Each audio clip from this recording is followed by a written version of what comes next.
Halo, bertemu lagi dengan saya dalam channel ini. Kali ini kita akan membahas kasus pelanggaran kode etik profesi akuntan publik di Satyam Computer Service Ltd dan KAP-PwC,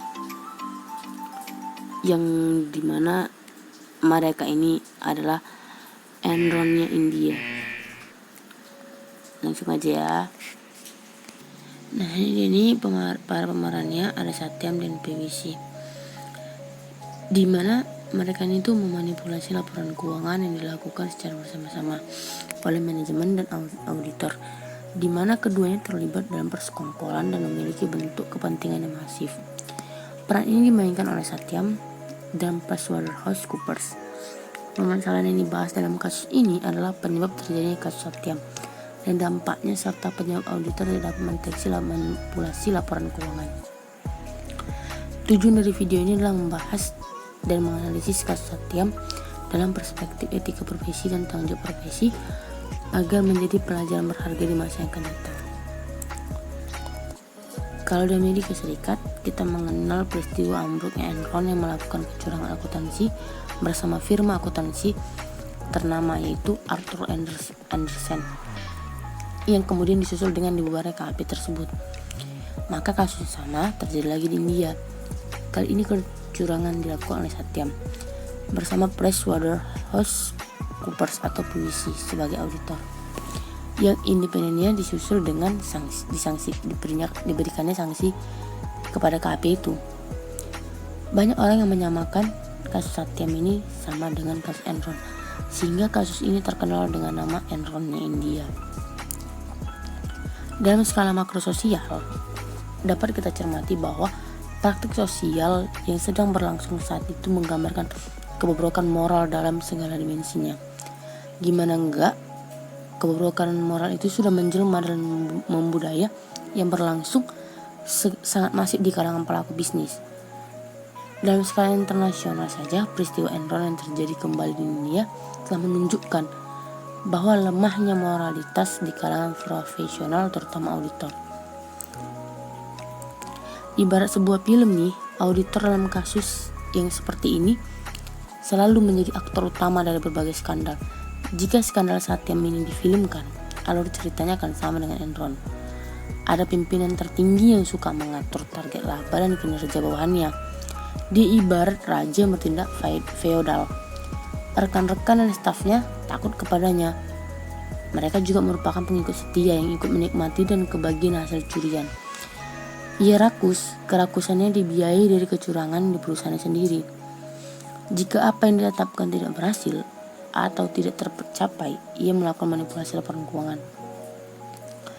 Seperti itulah kira-kira gambaran dari kasus Satyam yang sesungguhnya. Dan dalam dunia pendidikan, skandal ini menjadi titik tolak untuk membahas secara luas dan mendalam dari berbagai aspek yang berkaitan dengan praktik profesional auditor. Etika sebagai media pengkritisan atas moral adalah salah satu aspek yang diminati. Sesuatu mendasar dalam praktik bisnis dan praktik profesional auditor adalah terabaikannya etika profesi. Oleh karena itu, melalui video kali ini saya akan membahas dan menganalisis kasus Satyam dari perspektif etika profesi dan tanggung jawab profesi. Kita mulai ya guys. Satyam didirikan pada tahun 1987 oleh Ramalingga Raju dan berkantor pusat di Hyderabad, India. Satyam Computer Service Ltd telah menjadi sebuah perusahaan outsourcing India ternama yang melayani lebih dari sepertiga perusahaan-perusahaan yang masuk kategori Fortune 500. Perusahaan ini bergerak dalam industri teknologi, informasi, layanan back office bisnis, dan piranti lunak komputer, serta memberikan jasa pendukung mulai dari penanganan sistem komputer sampai dengan jasa layanan pelanggan. Berbagai jenis perusahaan yang menjadi pelanggannya yaitu di bidang manufaktur, perbankan, perawatan kesehatan, dan perusahaan media terbesar dunia dengan beberapa klien ternama seperti Nestle, General Electric Motors, dan pemerintah Amerika Serikat. Satyam juga terdaftar di Bombay Stock Exchange pada tahun 1991. Sejak saat itu perusahaan ini berkembang pesat dalam kurun waktu 1991 sampai dengan 2000-an begitu. Satyam juga terdaftar di New York Exchange pada tahun 2001 dan Euronext sejak tahun 2008. Perusahaan-perusahaan di seluruh dunia pun mulai melirik Satyam untuk mencari solusi teknologi informasi yang kemudian menjadikan Satyam ini sebagai perusahaan outsourcing dunia yang menduduki peringkat keempat setelah Infosys, TCS, dan Wipro. Satyam diperkirakan memiliki 53.000 karyawan tersebar di berbagai pusat pengembangan teknologinya di negara-negara Asia, Amerika, Eropa, dan Australia. Satyam juga telah menjadi rekanan dari 664 perusahaan global dan 185 perusahaan Fortune 500. Saat ini, Satyam telah merger dengan Tech Mahindra dan berganti nama menjadi Mahindra Satyam. Ini setelah kasus yang terjadi ya, guys.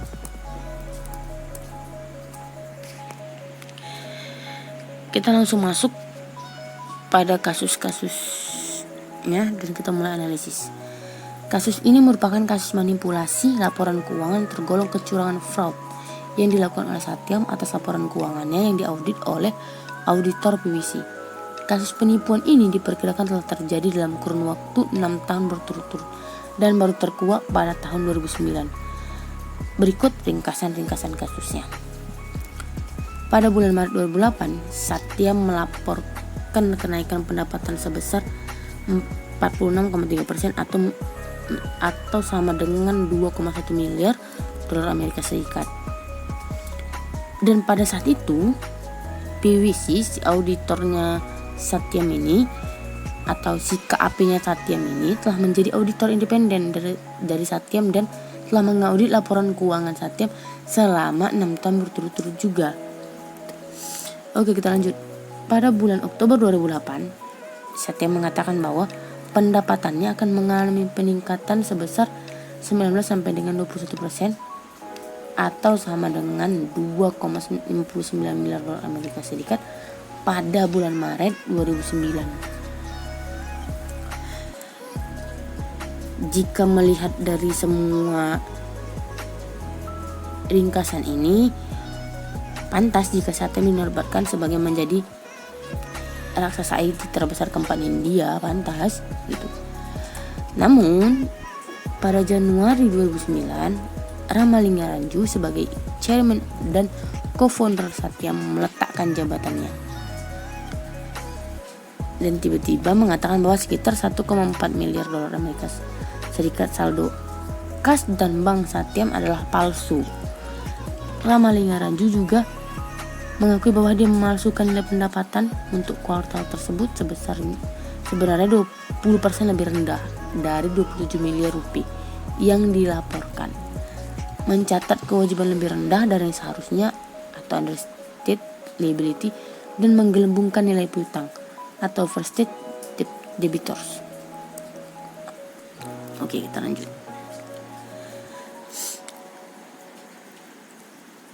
Pada 10 Januari 2009, harga saham Satyam jauh lebih dari 70% menjadi 11,5 rupiah atau hanya senilai 2% dari harga saham tertingginya di tahun 2008 sebesar 544 rupiah. Pada 14 Januari 2009, auditor Satyam mengumumkan bahwa selama 8 tahun terakhir, laporan auditnya berpotensi tidak akurat dan tidak reliable karena hanya dilakukan berdasarkan informasi yang diperoleh dari manajemen Satyam. Pada 30 Januari 2009, auditor PwC ditangkap bersamaan dengan petinggi Satyam dan dituntut di pengadilan dengan tuduhan manipulasi laporan keuangan. Dan akhirnya pada 5 April 2019, PwC menerima sanksi dari SEC dan PCAOB dan pengadilan Manhattan berupa larangan berpraktik dan denda. Hukuman itu dijatuhkan kepada 5 afiliasi PwC di India yang sebelumnya menjadi auditor independen Satyam.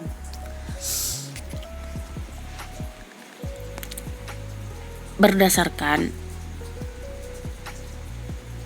penjabaran kasus Satyam di atas,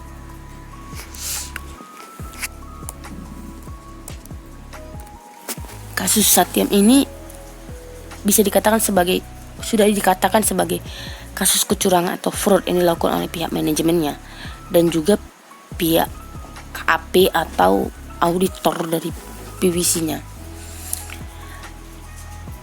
Dan etika yang dilanggar oleh perusahaan Satyam itu adalah yang pertama, etika manajemen Satyamnya.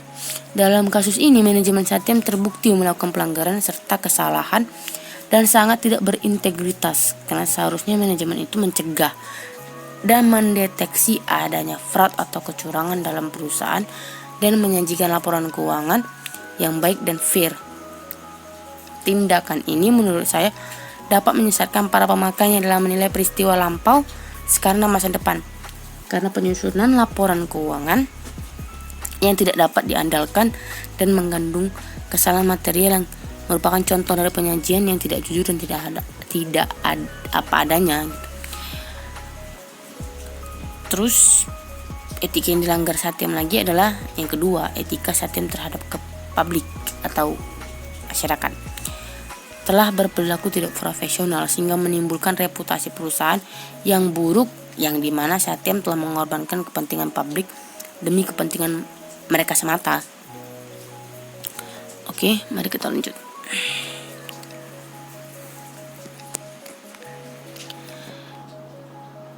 Nah, berikut ini prinsip-prinsip yang dilanggar oleh PVC.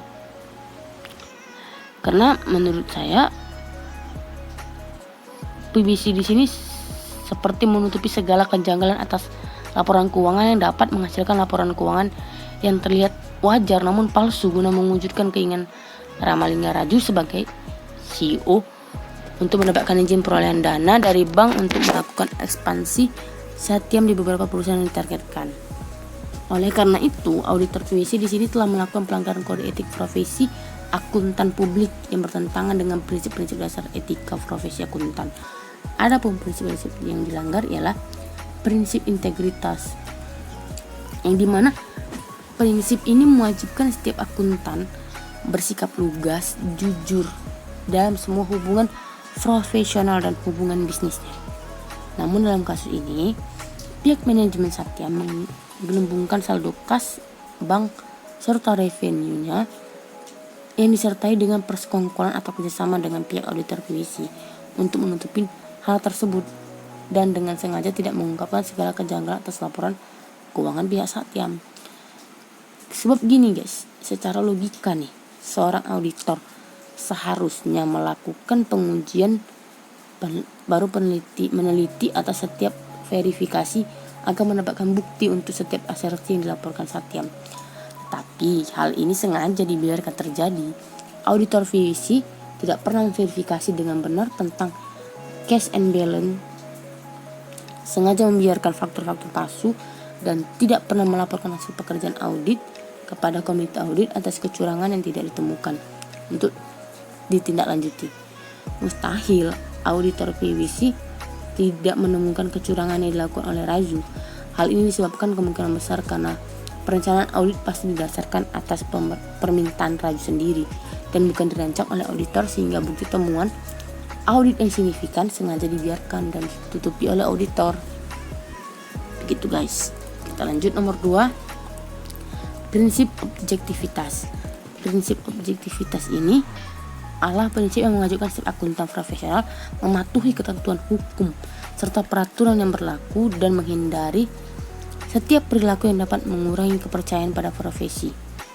Pada kasus ini sudah jelas bahwa pihak auditor PVC sebagai seorang auditor secara profesional dan mematuhi aturan-aturan yang berlaku, karena auditor PVC menutupi segala kejanggalan dan ketidakwajaran atas laporan keuangan Satyam.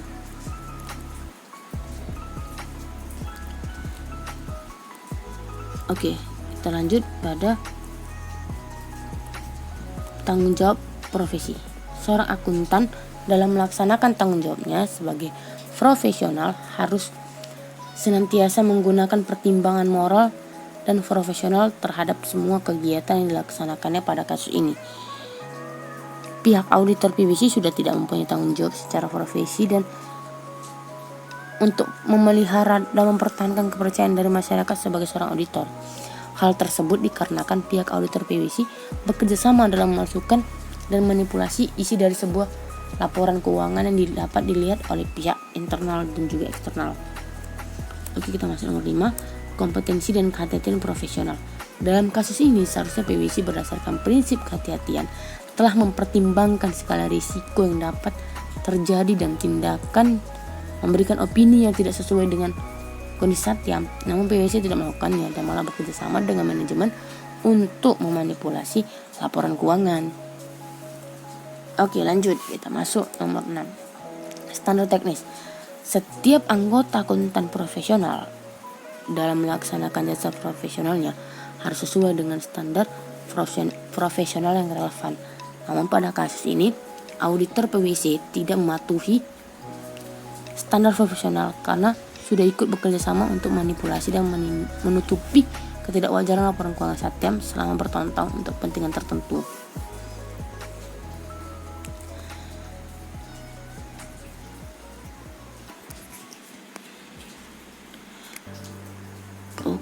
Oke, terima kasih.